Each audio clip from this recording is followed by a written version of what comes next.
Bonjour Patrice. Bonjour Isabelle. Comment allez-vous aujourd'hui? Très bien. Et vous avez la pêche pour défendre Platini? Oui, parce que moi, Platini, j'ai bien envie de le croire. J'annonce la couleur, c'est une revue de presse à décharge. Eh bien, c'est très bien. Quand il parle des 2 millions de francs suisses que la FIFA lui a versés, c'est dans Le Monde, eh bien, il dit des choses qui tiennent la route et qui méritent qu'on en tienne compte. Alors, sur la manière dont s'est conclu le contrat, Platini évoque une scène plausible. Combien tu veux? Demande Blatter, qui a lui-même demandé que Platini travaille pour lui. 1 million, dit Platini. 1 million de quoi? De ce que tu veux. Des roubles, des livres, des dollars. Ça peut paraître surréaliste, oui, mais c'est pourtant du Platini tout craché. Je ne suis pas un homme d'argent, dit-il. Et c'est vrai, on va y revenir. J'ai été un président bénévole du comité d'organisation de la Coupe du Monde en France, dit-il. Et c'est vrai, j'ai renoncé à aller au Real de Madrid alors que des types du Real m'avaient donné un chèque où je pouvais rajouter le nombre de zéros que je voulais, raconte-t-il. Et c'est vrai, quand je dis à Blatter 1 million de ce que tu veux, je lui dis en fait, choisis ce que tu veux me donner. Et ça lui ressemble bien à Michel Platini. Alors pourquoi attendre des années pour réclamer son argent? Là encore, il s'en explique, je ne demande rien pendant des années parce que je ne manque pas l'argent, j'en ai assez, je ne regarde jamais aucun compte.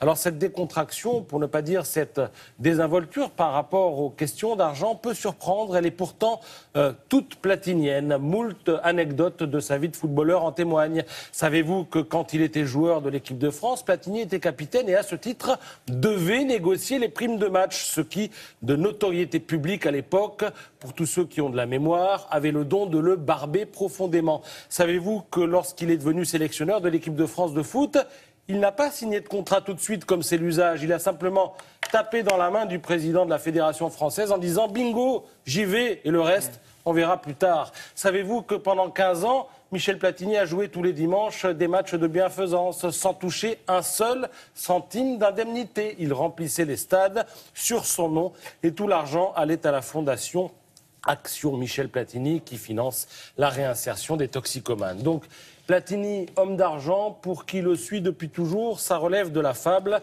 Et quand un cadre de la FIFA s'interroge sur l'absence d'accord écrit entre Platini et la FIFA pour justifier l'argent touché par Platini, eh bien, il répond qu'il a envoyé une facture et qu'il a ensuite payé charges et impôts correspondant au montant de la facture. Alors en général, les gens corrompus n'envoient pas de facture. Oui, c'est pas son truc, c'est tout. Voilà.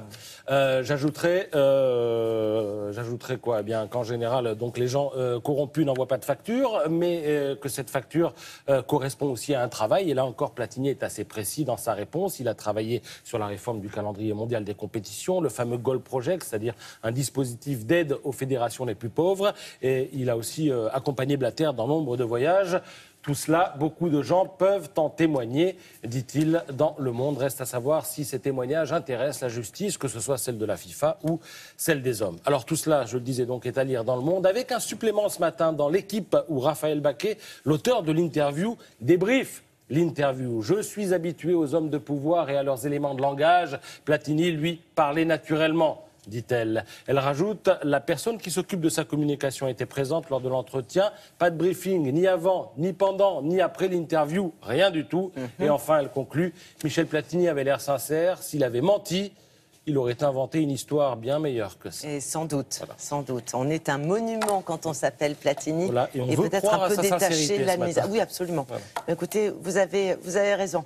Merci beaucoup. Nous allons retrouver Laura, présente sur le web et ici, à Télématin, à propos de magazine. Vous fêtez un anniversaire, Laura. Oui, Télématin fête ses 30 ans et Vogue fête ses 90 ans. Il y a un livre, parce que une fois n'est pas coutume, je vous parle d'un livre papier aux éditions Ramsay qui justement célèbre les 90 ans du magazine Vogue. Et c'est assez intéressant en le feuilletant, si vous avez l'occasion de pouvoir l'acheter, vous verrez des couvertures qui sont absolument pas des femmes en apparence, mais des dessins. Je me dis que si aujourd'hui on faisait les mêmes couvertures juste avec des dessins sans femmes à moitié dévêtues, ça marcherait beaucoup moins bien. Donc procurez-vous cet ouvrage, il est en édition limitée, c'est un ouvrage magnifique. Voilà. Eh bien, le message est lancé. Le message est lancé. À tout à l'heure. Merci beaucoup. Nous allons retrouver Claude Budin-Juteau. C'est notre correspondant Télématin aux États-Unis. Et aujourd'hui, il nous emmène en Jordanie parce que c'est